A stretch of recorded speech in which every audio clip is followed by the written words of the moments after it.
Hey, what's up? This is Chad, and I'm a project manager at Boost Media Group.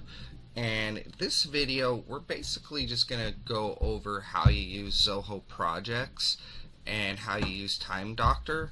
And starting off, I'm going to go over how you basically integrate the Zoho projects into Timedoctor. So, I did a video for this a while back. It's probably been about a year ago, but so many things have changed since that time that I felt that we definitely needed to do a new one and kind of get an upgrade on like how everything's works today. The softwares that we use are mostly like what are considered SaaS, SaaS, which means software as a service. And what that basically means is that pretty much what it means is a lot of our applications are online applications that use a browser. Although Timedoctor does have a desktop application that you need to install, as well as like an app that you would need to install on a mobile device if that's what you're using. But as far as like when upgrades occur, they just basically occur, and both Timedoctor and projects have made like pretty significant upgrades on their software. Probably more so projects than Timedoctor. So I just wanted to go over like the changes that they've made, and not necessarily like compare what they were before, but just basically go over what you need to do today in order to use the softwares. So starting off, we'll talk about like going through Timedoctor and getting that integrated first. So basically what should have happened when you came to our company, and by the way, I'm assuming you are a new employee with the company if you're watching this video, so definitely do want to welcome you to the Boost Media Group family. I've worked with a lot of companies, and I have to say by far this is like one of my most favorite companies. And it's not just because I mean, one aspect of it is that I love marketing, and I love technology, so that's one reason I love it. But I just love the work environment, the overall culture. The culture, obviously is a work at home environment, but also just the culture of like working with our main boss, which is Jeff, and kind of how he envisions the company and where it's going, and kind of just our overall culture, like how we do things. We use a lot of different tools. We use a lot of technology, and we're all very well participants into the company. Like feedback is an important aspect. Like Jeff basically always says that he feels that we are all human, and we all have brains, and we all have feedback that we can give, especially when we're working in a specific area of the company. You probably will know more than whoever your supervisor or overseer is, because you're doing that day-to-day task. So your feedback is always welcome and important. But anyways, just wanted to start off with that as well, and just say welcome to the Boost Media Group family. So without any further ado, let's go ahead and just hop into what I want to kind of cover right now, which is starting off using Timedoctor and integrating Timedoctor. So you should have received an email, and it invited you to use Timedoctor. Okay, and so once you do that, you should be able to click, in that email you'll have a link to click on to sign up and get an account. So as soon as you do that, what you'll want to do is hop on over to timedoctor.com, and if I'm already logged in, but just to give you like the view of what you'll need to do if you're not logged in, I just went into incognito mode, so that way it won't show me as being logged in. So it's going to come up like this, and hopefully I can find where you need to log in. Obviously it's trying to advertise to me more at first, and hopefully I can find this because I don't want to make a fool of myself while I'm recording this online. And Timedoctor doesn't really have an area to log in, and that is very interesting.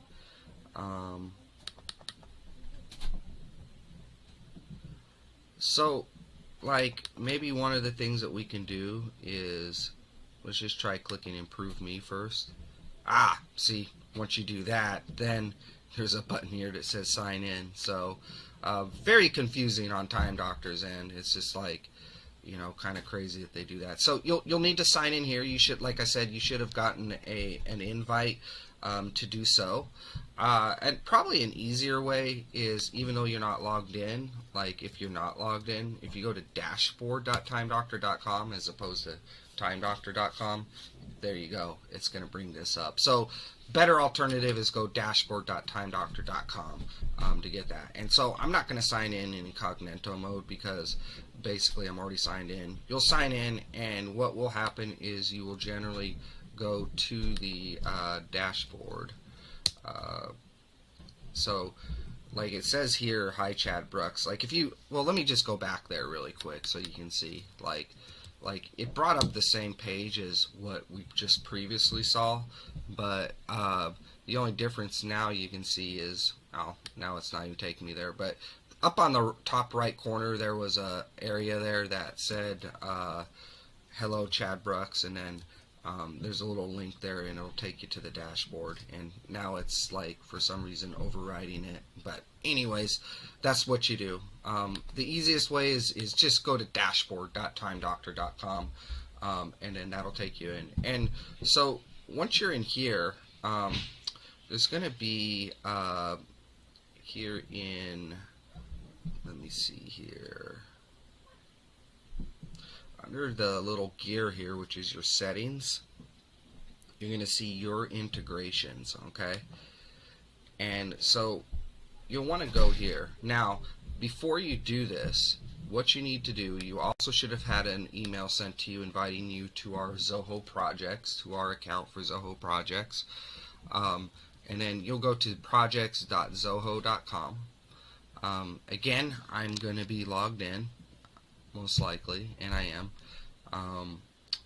I'll go into incognito just to show you what it looks like if you're not logged in. If you're already logged in, then you just need to, you know, leave the screen up. But here is where you can see the login button. So you'll click there, and you'll need to log in and on that area there, and then it'll basically take you to your home page. Actually, it starts off on the feed page. So, and we're going to go over that now, but I mean later. But here, basically, this is the screen. You want to make sure you're at least on, showing that you're logged in, because you need to be logged in to Timedoctor or into projects to integrate the Timedoctor software. So, right now it says that I'm already integrated, and up on top it says available for your company. So if you haven't set up your integration yet, it's probably going to show this not checked. It's going to be on the other side of the toggle switch here. And you don't need to worry about Slack being integrated. But mainly we just need to get Zoho integrated. So don't worry about the Slack. But you should see this up on top, that this is a software that we use. And if you don't see it, then go down to the not available for you or not available for you individually, and you should see it here. But like most likely it's going to be here, and you're just going to need to toggle that on. Now once you click this, you'll toggle it on. And just a quick note on this, like I would love to toggle mine off and show you what you need to do, but sometimes a lot of technical issues end up happening when you do that, and I am not about to do that, because last time it took like almost a week or something just to be able to get this working because of having to work with technical support. They're not the best people to work with at Timedoctor sometimes. So I'm not going to do it, but I'm just going to kind of explain it. So you'll toggle this on, and it's going to tell you that there's a link down here below that you need to click on in order to get a key or some kind of code that you need. I think it's a key. So you're going to click that link, and it's going to bring up a new tab, and it's going to bring up a new tab showing that specific key, and then there's going to be like a little spot here that you need to put it in, and then you'll click save or integrate or whatever, approve, whatever that button says, and you'll go ahead and do that. And then once you've done that, you will basically show here that the integration is active. Okay, now what does this do? Basically, this works with projects, and here in a little while you're going to see where there's tasks, and you can kind of look at your tasks and other people's tasks if needed. But you're going to have specific tasks that are going to be assigned to you, and these tasks that are assigned to you are the items that we want to use in Timedoctor, because Timedoctor basically works as a time tracking software, right? And so we want to be able to track the very specific tasks that you work on within Timedoctor. And so what this basically does, this integration, is it allows us to put the tasks that you have that are, number one, assigned to you, and number two, are open, they're not a closed task.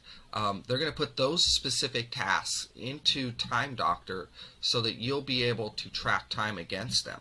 Okay, and so to show you, let me go ahead and pull up my Timedoctor here, and so you can see that I have a whole bunch of different tasks that are assigned to me, and these are basically, there's a bunch of items here that I can record time to, and these are all specific tasks that have been assigned to me, whether by myself or by somebody else. They've been assigned to me and have been basically placed into my Timedoctor through the integration. So in other words, when I want to start working, and let's say that I'm going to work on let's say I'm in a meeting, so I'm just going to click it for a second. I shouldn't do this, but because I'm not in a meeting, but I'm just going to do it really quick. I can click on this meeting, and then if I'm not started yet, I could click on the meetings that I'm attending, and then it should automatically turn on this. But if it doesn't say play, you could go ahead and just click the play button, and that play button basically means that you're recording time. Now once you've done the integration, you're probably not going to see anything specific for Zoho showing up here, and the reason that is because your Timedoctor needs to sync up with Zoho. Now it does it periodically, and I don't know what the intervals are. Maybe it does it every day, every 10 hours, every 5 hours. I'm not entirely sure, but whenever you first get started, it probably won't show anything up here, and so you're going to need to hit this button that says sync. And this is a very useful button, not only when you're first starting off with integrating Zoho projects with Timedoctor, but anytime, let's say somebody assigns you a new task and they tell you need to work on this right away, you probably won't see it in Timedoctor because it hasn't been synced up, but it is in projects. So if that's the case, you just go ahead and hit that sync button, and it will start syncing up with Timedoctor, and it will grab those new tasks that are not currently in there. So you can use that not just at the beginning, but anytime that you get a new task and you need to be able to see that. So as you see, it takes a few seconds, but the sync button, when the sync button comes back, that basically means that it's been synced up.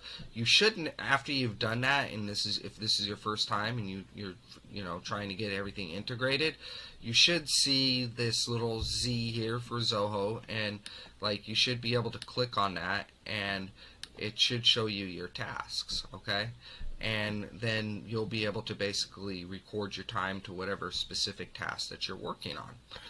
Okay, so that's basically what you need to do in order to integrate Timedoctor. Moving forward, what I would like to do is kind of go over how you use Timedoctor. Okay, and so starting off probably is like the dashboard. And the dashboard is just basically going to kind of go over kind of like what you've been working on. It'll also show some like screenshots and stuff here. I have other people that are selected. You're probably not going to see that kind of stuff. You're probably only going to see, and I'll make it to where it should be like what you see. Select all, select, I'm selecting everybody, and you should basically see your hours. Okay. And so here you'll see like your screenshots and stuff like that, as well as you'll see the time that you've worked. Okay, and so when you start off, it's gonna say week. Okay, and so within a week, it's different than the weeks that we use, and I don't think there's really any way to change this in Timedoctor except that you have to just do it manually yourself. But as you can see, it starts on a Monday and it's ending on a Sunday. Well, with Boost Media Group, we start on a Sunday. That's the first day of the week, which is basically like a calendar week, and we end on a Saturday. So if you want to see like how many hours you actually worked in the week, unless you're not really working weekends, this is probably going to be the same. But like, you know, we use like a calendar week. So like for me here, for instance, like I would need to go from the 13th, which is a Sunday, and end on the 19th. Okay, so what you can basically do is and actually in this section you can't even change that. You can just toggle between them, which kind of sucks. You can look at specific days as well, so you can just choose one specific day and see what hours you worked on in that day. Another thing that you can basically do is go to the reports and go to timesheet, and this is where you'll have more flexibility to change the things you want. Again, I'm gonna unselect everybody I have and just select me, so that way you can kind of see like what it would look like probably for you. And so you can see I worked 27 hours this week, and I've already changed it. By default, it's probably going to say week here. Okay, and you know, instead what you'll want to do if you want to see like the hours you've worked for this week, for the pay period week, you'll go in here and change this, and the dates it looks like have already been set for me, but you would just set like your first day is the 13th here, your last day is the 19th for this particular week anyways. Click apply and it will change that for you. The next thing you'll want to look at is like your screenshots. Your screenshots basically show the work that you've been doing, and like you'll probably see some videos and stuff up on mine, and that's because I work with like doing a lot of video stuff. But it looks like there's no videos here, but like, yeah, so you can see some videos here. This is video I was watching with Jeremy Buendia, one of our clients. So anyways, in this section you basically have like your screenshots. Now there are times, like for instance myself, let's say like I forget to turn off my Timedoctor and I really wasn't working, and I start watching, say, like some YouTube videos, or I pop open my Netflix and start watching some videos there, and all of a sudden I realize, oh crap, man, my Timedoctor's on. And in those cases, you just click on the images, the screenshots that weren't work related, and then once you've done that, you select, let's say like I want to delete those two, then I can say delete. And here it says, are you sure? Then you would click delete to delete them, but obviously I'm not going to do that because those aren't those are work related. So let me see, actually let me go back here. what else? Other things that you would be important to see. You can kind of go through all these. This show like your time use, like basically which sections you've done, a timeline, like which gives you more of an outline of what hours you worked in a specific day. Poor time use.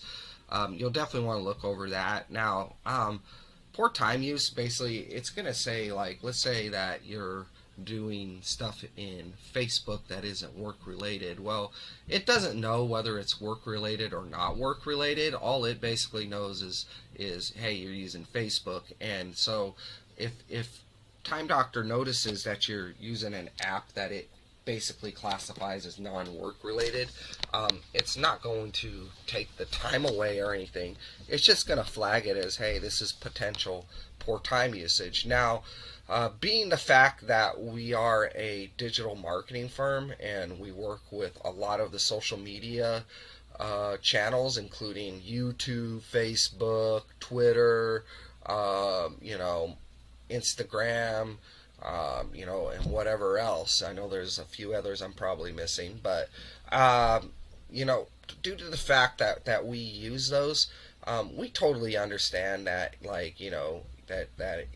it's gonna flag that, and as long as we can see like through your screenshots and stuff that it's work related, it's not gonna be like a big issue or anything. So, but it will show up as that, just so you know, because Timedoctor basically deems it as being a poor time usage, and it'll also show you like what specific apps you're using. So I'm not really going to go over those because those are just more for you to kind of use and go through and get the hang of. I just want to show the main sections of what you'll probably want to be able to use. So I think that's enough for Timedoctor. Now I'm going to go ahead and get into using Zoho projects. Zoho projects, like, I don't really like the way they change stuff. I mean, I've gotten used to it now, but I really like the old interface, and so, but once you kind of get the hang of it, it's not too bad. So, starting off, like, I'm not going to go through, like, there's a ton of stuff that you can do in Zoho projects, and by no means do we use it all, and by no means am I going to try to cover everything. I'm just going to cover basically the stuff that most likely you're going to be using.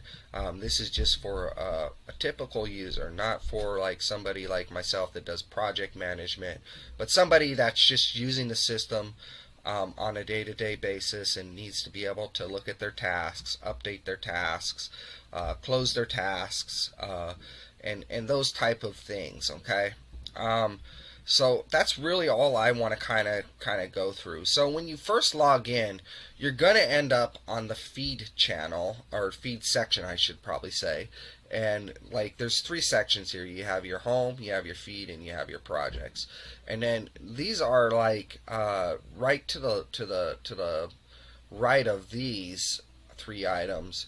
These will change based upon like what projects have been assigned to you, and these are basically like the most commonly used projects that you use. Basically, projects makes it more efficient for you by just saying, hey, well, we know you're like, spending 99% of your time in Jeremy Buendia Fitness, so we're just going to put this project up here in the menu, and so you'll be able to just hop into it right away. Because and so I love that feature, because like for myself, like I pretty much just use Jeremy Buendia Fitness most of the time. That's pretty much my puppy. Like I take care of Jeremy Buendia Fitness. And so, because I'm the project manager of that project, and so I love that, being able, like, right when I log in, boom, I can just go right into Jeremy Buendia Fitness. Now, like, if you see one that pops up, maybe you just rarely use, like I barely use this marketing and sales. In fact, I don't even remember what I was doing in it, or if I just accidentally clicked in it, but like I said, most of the time I'm in Jeremy Buendia. So like this one, for instance, it's okay. Like I'll just go ahead and close this because I don't really use it enough to where I need it. And so you have that feature as well to be able to close them. Like I said, when you start off, it's going to go into the feed. The feed basically is just going to give you an overview of things that have changed that are basically related to what specific projects you're in.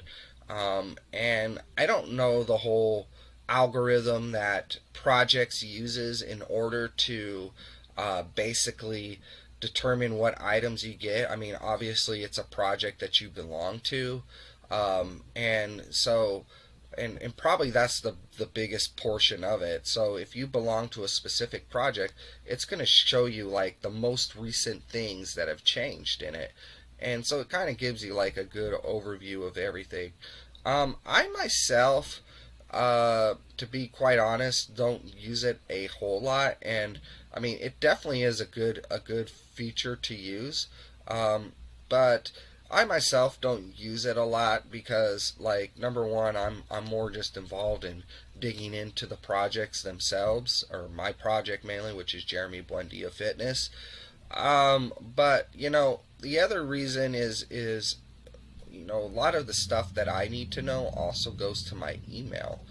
And so, like, I can kind of show you that really quick, like just so you guys get an idea. Like, I change these to where I get them filtered so they go into a specific section for me. It just makes it easier for me to organize stuff. But if you look here at like here I have Zoho projects, and this is just I have a filter for anything that's Jeremy Buendia, and I'm not going to go into how to do that, but if you need to create a filter like this and want some help, definitely reach out to me. I'm happy to help with that, but I'm not going to cover that. I just wanted to show you that, like, I get like all the updates that I really need to know anyways, and you'll get those as well in email. And there's ways to turn that off, and that's more of an advanced topic I'm not going to cover, but I think it's better to keep it on just because, like, even when I see changes done, I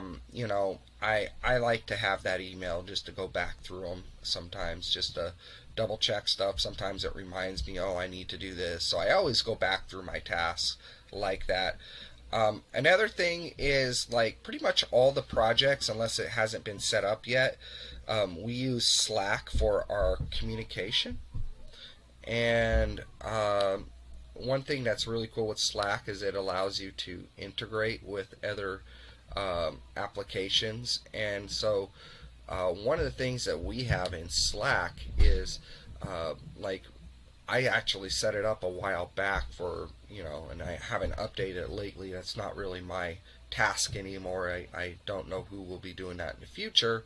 It could be me in the future. I don't know yet. But, like, I went through all our projects that we had, and we created channels in Slack. And we have, like, the updates of anything that changes in Slack.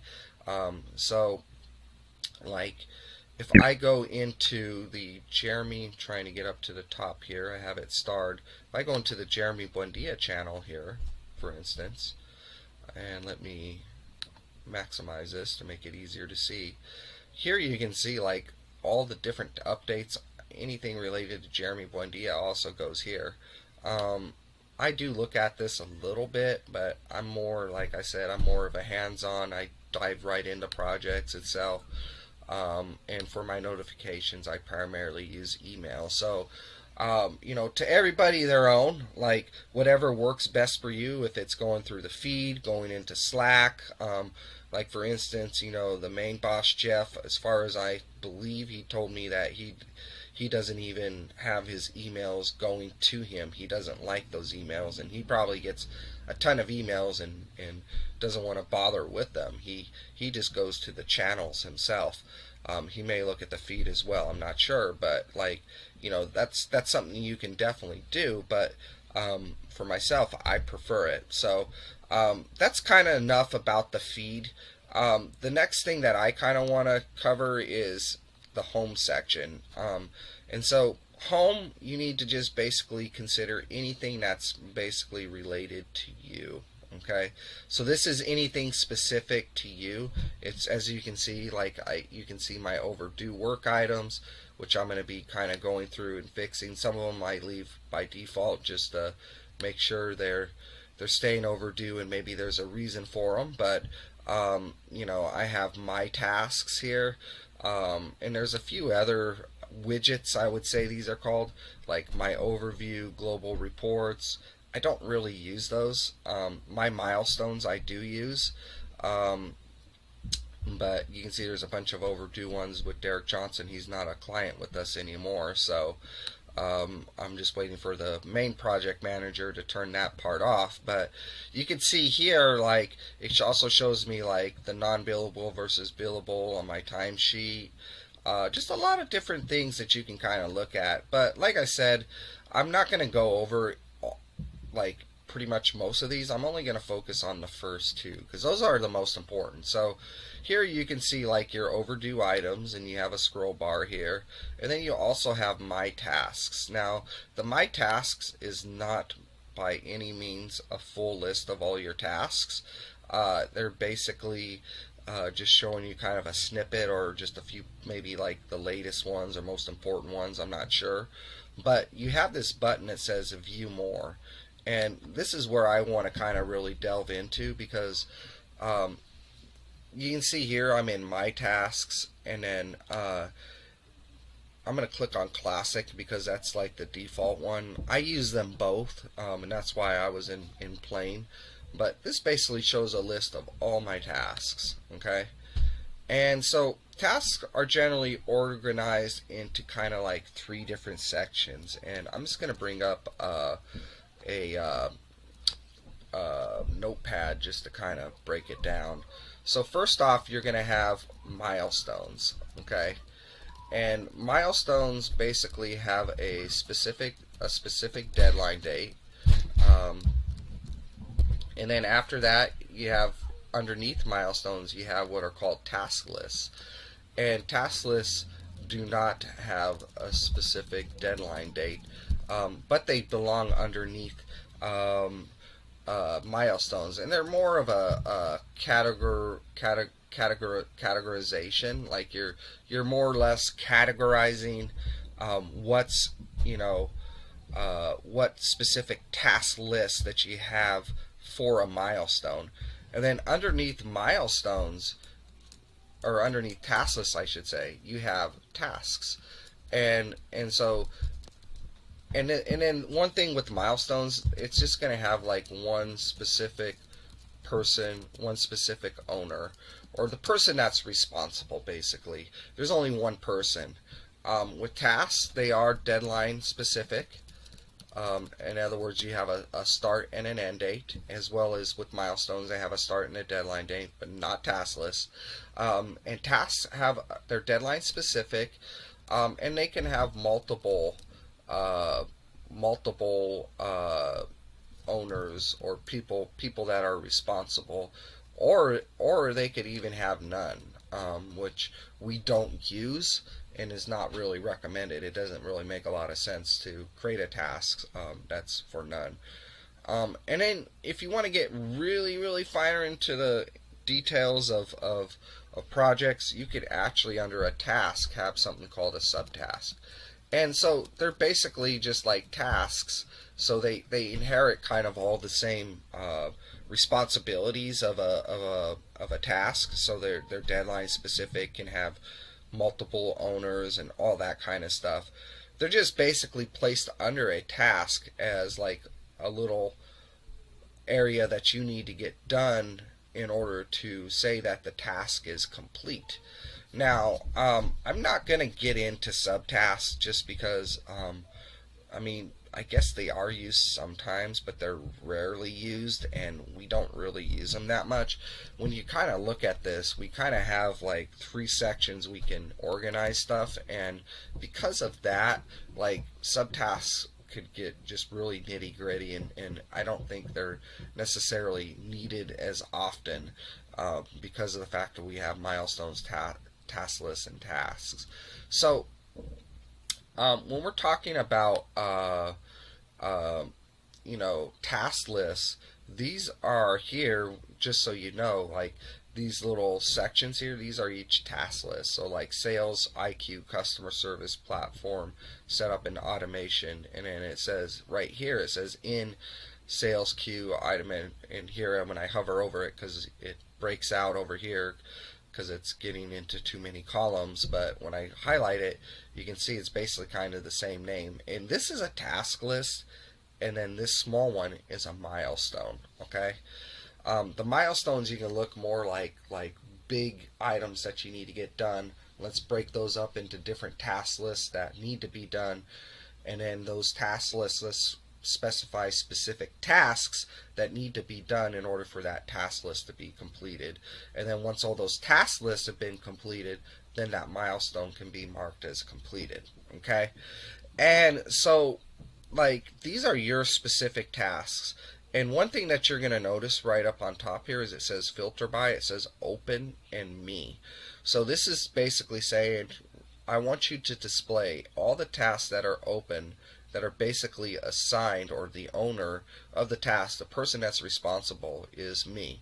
Now that could be me and somebody else as well, or it could just be me, but it's going to show any task that basically I have been assigned to. And so it basically gives you a list here, right? And so one cool thing about this that, like, you kind of just have to know how to use Zoho projects is from here you can filter and look at other people that are, and it depends on your permissions levels, your permission level, I believe. But like, for instance, like if I wanted to instead, let's say like I have a guy that does graphic design, and his name is Faki. If I want to see anything that he has, I could go ahead and click that. And so now I'm looking at his specific tasks. This would be like what he would see in his page. Now I can also kind of like even go like into finer detail here and say I just want to look at anything that's a high priority, right? Or I could look at just his overdue tasks by clicking this. And speaking of Faki, he just messaged me. And so like now you can see I can look at his overdue tasks. So this gives us a lot of flexibility here to be able to filter and see the specific tasks that we want to be able to see. So I think that's enough as far as like using the home section. Like I said, I just wanted to cover these two, and this more is actually the my tasks is what I more wanted to cover, because you can see your overdue tasks by just going into here. So the next thing I want to talk about is the projects, okay? And there's a lot of different sections in the projects, but when you go into projects, you should only be able to see the projects that you basically have permissions to be able to see. And for some reason, it is not working. Why is that? Let me try to hit refresh and see. Oh, site cannot be reached. For some reason, the internet is off, and that is not good. Ah, it's back. I'm not sure what happened there, but I'm just going to wait for this internet to turn back on. I assume somebody maybe was having internet problems and they just reset my internet, and I didn't know. But that's just a guess. I don't know for sure, but it definitely looks like it was turned off. Okay, so I'm back. So now I'm actually in where I wanted to go, and sorry for the little delay there. So like I think I have permissions to like almost every project, but most people will just have very specific projects. And so like you should just see the projects that you have permissions to here. And so like, we could go into like creating a new project and all that. That's probably not anything you're going to be needing to do. And this video is just basically for anybody that's just, needing to learn how to use Zoho projects to update their tasks, use Timedoctor and that kind of stuff. So I'm not really going to go into that. But, you have like your full list, and it looks like it's in alphabetical order here. So like, you can click on whatever project you would like to look at. What I'm going to do is I'm going to click on Jeremy Buendia Fitness up here and just hop into this project, because this is like my main puppy that I take care of. So starting off, you have a dashboard, and so this kind of like your home dashboard, but it's specific to the project, not to you. I don't really use this a lot, but feel free to look through it and see if you can find any benefit. You also have the feed, and the feed, what's good about this is like when you're looking at your feed in the home, like in this one, this shows like every project that you're basically in. And this one is just for the Jeremy Buendia project. So it gives you more of a detail of just that specific project, which I think would be more helpful. And the next section, which is probably where you're going to spend 99% of your time, is going to be your tasks. And so this, or the task section, and the tasks basically it looks exactly the same as the one we looked at in the home section. You have a filter by. So like we were looking at Faki's tasks. Let's say I want to see the task that he's basically been assigned to specifically. By default, just so you know, it shows everybody. So anybody's tasks that are basically open, just open. But like I said, you know, you can get into finer detail, and I could look at like Faki and click on his name, and boom, it shows. Another thing that I want to show, because it works the same in both, is like sometimes you're just looking for a specific task, and I find it very difficult to find that, like, because like you have these different task lists, and they may be collapsed, or they may be or expanded, or you know, they may not be. And so, you know, if they're in collapse mode like this, and you're trying to search for something, it makes it very hard to find. Like, you would have to, like, maybe you don't know what milestone it's in or what task list it's in. You know, you would have to sit there and like, you know, basically expand them all and look for them. And so sometimes I like to use plain mode, and with plain mode, it just gives you the tasks and doesn't really show you the task list, just gives you the task name. And so what that basically allows you to do is just see all the tasks and kind of, you know, this in like an ordered manner. And like if I wanted to do Control F and find a specific task, like let's say I was looking one for icons, you know, I can see this one, which by the way, I'm going to use that one as an example because I know this one is finished. So I'm going to copy that just to make sure I remember to go back to that one. Dependency and Kanban, I'm not going to really go into because they're not really like, well, for one, I don't use them too much. But I mean, the dependency really gives you like an idea of like what's dependent upon what. And the Kanban is more of like a sectioning of the tasks, like and they work good. Like, I'm not saying they're bad to use, but I think you can just kind of go through them and look at them and see if there's something right for you. So I could see like these are the different task lists up on top, and then, you know, you can see kind of the different tasks as like little rectangles underneath them.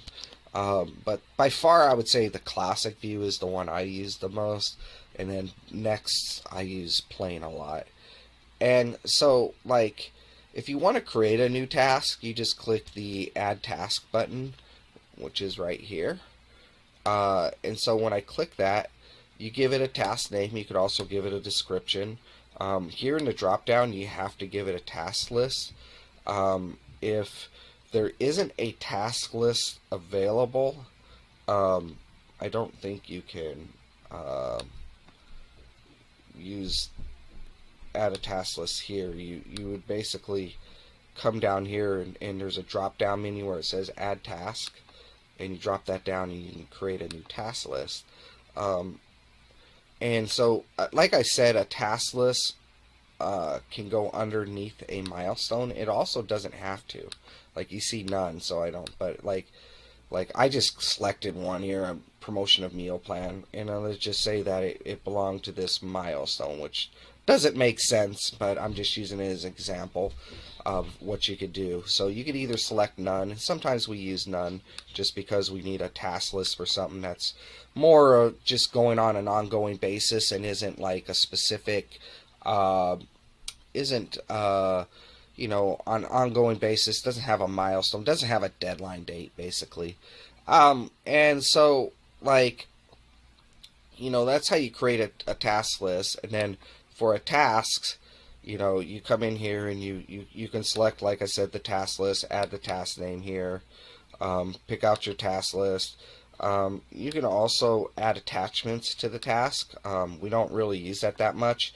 One thing you definitely want to make sure is you always select a user. So like if it was assigned to me, I'd put that. You also want to make sure you have a start and an end date. Good thing to have is a priority, because that helps like the person, including yourself, if you're creating this for yourself, be able to look at like, okay, which tasks are high, which ones are medium, and which ones should I work on first. Because there's going to become times where you're just working on so much stuff you can't get everything done, and so you need to be able to prioritize which ones are most important to you, right? So another thing that you can do is you can set a reminder, like, you know, like on the same day that it's due, 2 days before, whatever you like to do. That's definitely helpful. And then you can also make it recurring. So let's say like I have a task that I need to do every week, and like I just say it's weekly for every 1 week. I could do every 2 weeks if I wanted to, every 3 weeks, and then end after like how many time period. Most of the time, like most stuff is recurring, I usually just put no end date, so it just continues. Now, one thing important to understand, and you know, I'm not going to create this task, but let's just go back into the task that I said that needs to be closed, and look at that like as if I created a new task. Create icon. So with this one, like if you have like the recurring, this one doesn't have recurring turn on, but if it is recurring, when you close the task, which I'll show you here is mark as complete, when you click on that, that closes the task, but it also basically, if it's set up as recurring, it will automatically create a new task for the upcoming date. Now let's say you forgot to close out a task that's weekly, and you close it out 2 weeks.